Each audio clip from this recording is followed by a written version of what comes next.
अधिकतर हम श्रीमद् भागवत कथा को श्रवण करते हैं। आखिरकार एक बहुत विशेष विचार है कि श्री मद् भागवत कथा श्री सुखदेव जी ने राजा परीक्षित को श्रवण कराई। श्रीमद् भागवत कथा राम कथा को कागभूषण जी ने गरुड़ को श्रवण कराया परीक्षित को। गीता के सार को भगवान कन्हैया ने अर्जुन को श्रवण कराया। ये बालकों को थोड़ा या तो यहां से रेजगारी जो है एक साइड करो, दे दे। विशेष बात आखिरकार गोरक्ष कथा किसने किसी का हितकारी व्यवहारी नहीं है। ये संसार सब मतलब का है, क्योंकि मतलब से ही ये सभी संचार एक दूसरे से रिश्तों से जुड़ा है। ध्यान रहे प्यारे भक्तों, आखिरकार आज हम श्री शिव गोरक्ष कथा को श्रवण कर रहे हैं। जिस तरीके से श्रीमद् भागवत कथा का महत्व बताया जाता है कि श्रीमद् भागवत, श्री माने लक्ष्मी, मद माने अहम, भाते भक्ति, गाते ज्ञान, बाते बैराग्य, गाते तप। श्रीमद् भागवत आज हम खड़े हैं श्री शिव गोरक्ष। विशेष ध्यान दें हमारी इस बात पर। आपके यहां गोगा जी महाराज के अखंड भक्त, गोगा जी महाराज को बहुत मानने वाले भी हैं, जोत भी बहुत बजती हैं, लेकिन एक बड़ा सार्थक अर्थ है। आपने जो विशेष बात देखी हो, गोरक्षनाथ कौन है और इस भूतल पर क्यों आए? गोस्वामी तुलसीदास जी ने मानस में कहा कि जब जब होए धर्म की हानि, बाढ़ ही असुर अधम अभिमानी, तब तब धर प्रभु विविध शरीरा। भगवान ने रूप तब धारण किया जब भार बढ़ा तो भगवान राम इस भूतल पर आए हैं, और जब भूभार बढ़ा है तो स्वयं भगवान कृष्ण इस भूतल पर। राम रावण का वध करने के लिए इस भूतल पर आए, कंस का वध करने के लिए भगवान ने कृष्ण स्वरूप धारण किया, बलि को छलने के लिए वामन रूप धारण किया, हिरण्यकश्यप का वध करने के लिए नारायण रूप धारण किया। आखिरकार गोरखनाथ है कौन? इनका अभिप्राय क्या है? तो आए हम पहले उस शब्द के महत्व पर चलते हैं, क्योंकि कथा का शुभारंभ शब्द का महत्व है। श्री माने लक्ष्मी, श्री माने शक्ति, और श्री शिव गोरक्ष। शिव वह शब्द है जो सर्वज्ञ है। शिव संपूर्ण जगत का स्वामी है, शिव निराकार है, शिव ओमकार है, शिव अलग निरंजन है। और विशेष बात मैं आपको बता दूं, जो हमने कल आपको अवगत कराया था कि भगवान अलग अलग नामों से अलग अलग क्षेत्र में अलग अलग जगह पर हम आराधना करते हैं। जब हम अयोध्या में जाएंगे तो सीताराम के नारे लगाएंगे, और जब हम मथुरा वृंदावन में जाएंगे तो राधे कृष्ण चिल्लाएंगे, और जब गुजरात में चले जाएंगे तो जय माता दी, और बंबई में गणपति बप्पा। अलग अलग जगह पर भगवान के अलग अलग नाम हैं। आपने देखा हो हर भगवान का अलग अलग क्षेत्र है। और एक विशेष बात है,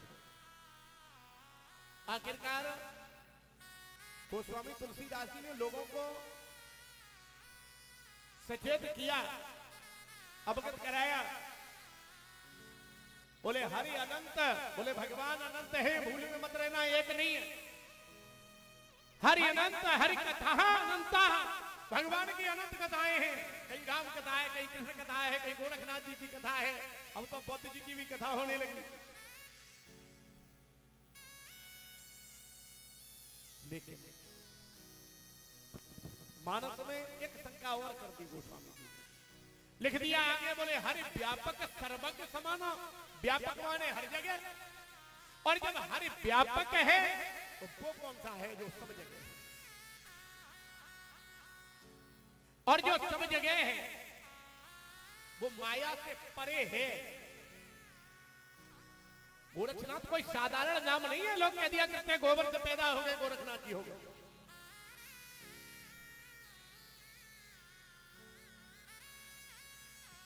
गोरखनाथ कोई साधारण नाम नहीं जैसे लोगों ने मान लिया।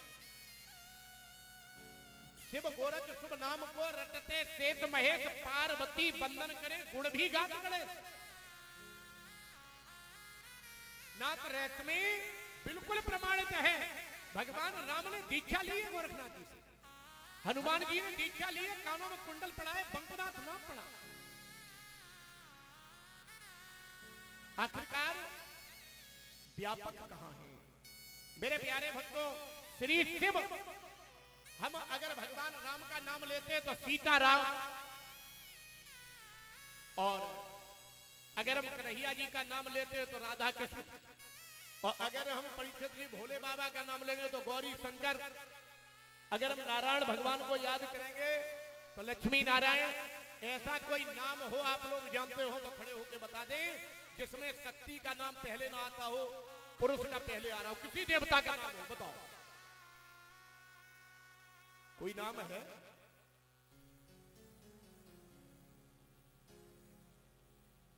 एक नाम है जो सर्वज्ञ है, जिसे हम कहते हैं शिव, उसके बाद कहते हैं शक्ति। शिव के अधीन शक्ति है, अन्यथा शक्ति के अधीन 33 कोटि देवता है। सीताराम, सीता के अधीन राम, गौरी शंकर, गौरी के अधीन शंकर, लक्ष्मी नारायण, लक्ष्मी के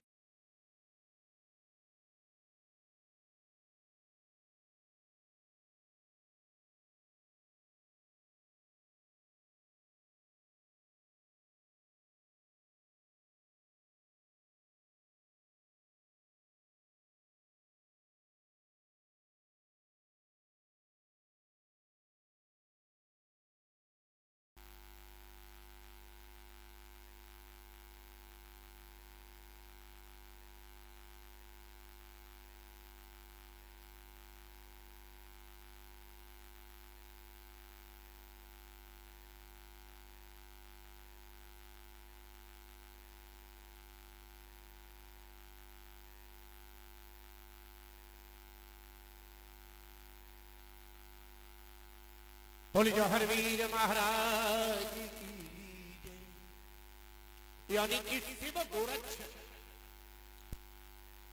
केवल एक नाम है जिसे हम कहते हैं शिव। शिव शक्ति, शिव के अधीन शक्ति है। दूसरी बात एक और आ जाइए, सर्वज्ञ। राम की पूजा करते हैं तो हम पूर्वांचल में जाते हैं, और कृष्ण का नाम लेते हैं तो हम पश्चिम में चले जाते हैं। गणेश बप्पा की याद करते हैं तो मुंबई में चले जाते हैं, और माता रानी को मनाते हैं तो हम गुजरात की दरवाजे खिलखिलाते हैं। लेकिन एक नाम है जो सर्वज्ञ है, जिसे हम कहते हैं शिव। कैसे? आपने देखा हो शिव ही सर्वज्ञ है। अमरनाथ, केदारनाथ, सोमनाथ और बद्रीनाथ चारों दिशाओं में शिव व्यापक है। चारों दिशाओं में शिव व्यापक है, यानी कि शिव ही सर्वज्ञ है। हर व्यापक शिव गोरक्ष, वही शिव प्रेम गोरक्ष है। गौमाने इंद्रियां रक्षमाने रक्षा करने वाला, की शक्तियों को, जिसने समूचे भूमंडल की इंद्रियों को, जिसने समूचे भूमंडल की माया को अपने अधीन कर लिया हो, वही इस भूतल का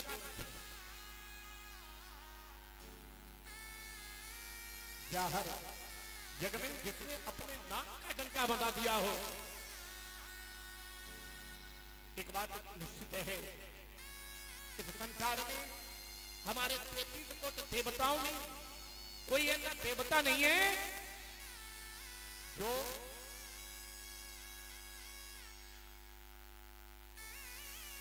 सनातन संस्कृति के बाद में अलग धर्मों में भी पूजा जाता है। कोई भी ऐसा भूतल पर आज तक देवता पैदा नहीं हुआ जग में जिसका नाम जाहिर हो, जो समस्त धर्मों में पूजा जाता हो।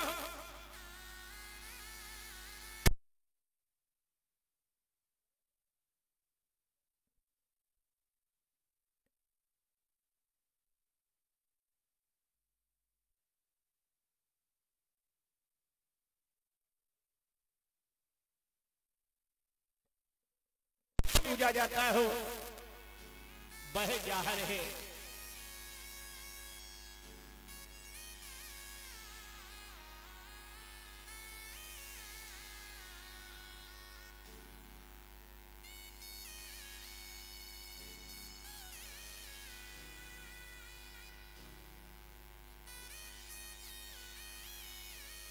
मेरे प्यारे भगवत प्रेमियों, तो आज हम उन्हीं श्री शिव गोरक्ष जाहरवीर कथा के श्री चरणों में समर्पण है। और एक विशेष ध्यान रहे, आखिरकार गोगा जी महाराज जिन्हें हिंदू मुस्लिम सिख अहिंसा पूजे जाहरवीर, आपने कभी वृंदावन में, आपने कभी अयोध्या में, आपने कभी कुंभ में इतना वीडियो आया, लेकिन कभी किसी सरदार को स्नान करते हुए पाया हो तो बता दो। किसी को देखा कभी कोई सरदार जी गए पंजाब से स्नान? लेकिन जब आप गोगा मेड़ी जाएंगे, जाने कितने सरदार मत्था टेक रहे उस बाबा की बेड़ी पर। क्यों? क्योंकि गोगा जी एक ऐसा सत्य है, जाहर जिसका जग में नाम जाहर हो, जग में हर जाति हर धर्म जिसे मानती हो। हमारे ऑर्गन प्लेयर हैं, बड़े गोगा जी महाराज के अच्छे भक्त हैं इस्लाम से।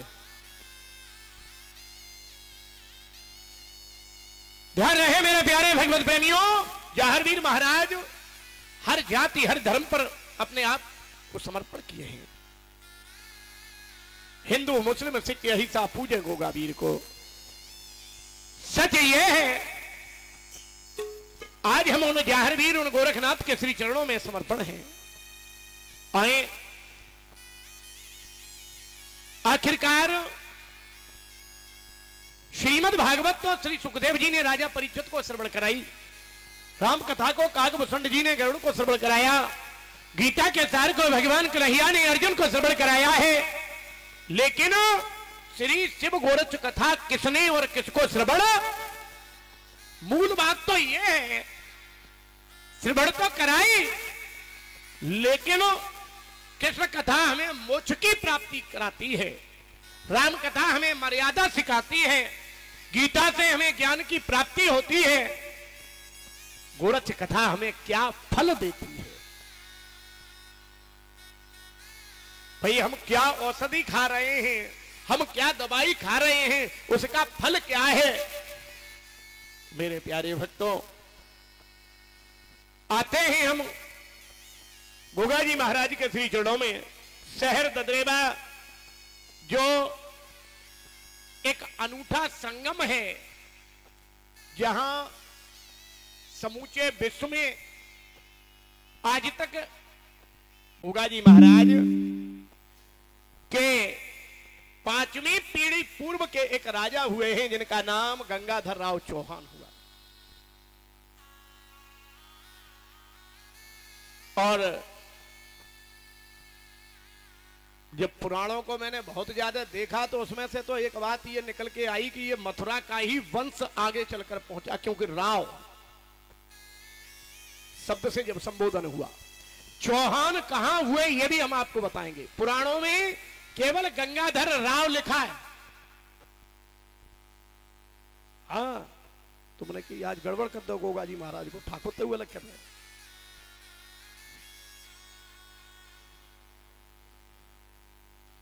गंगाधर राव साभर प्रांत के राजा हैं, और जब गंगाधर राव साभर प्रांत के राजा हैं, मेरे प्यारे भगवत प्रेमियों, एक दिन शिकार खेलने के लिए बियाबान जंगल के लिए चले।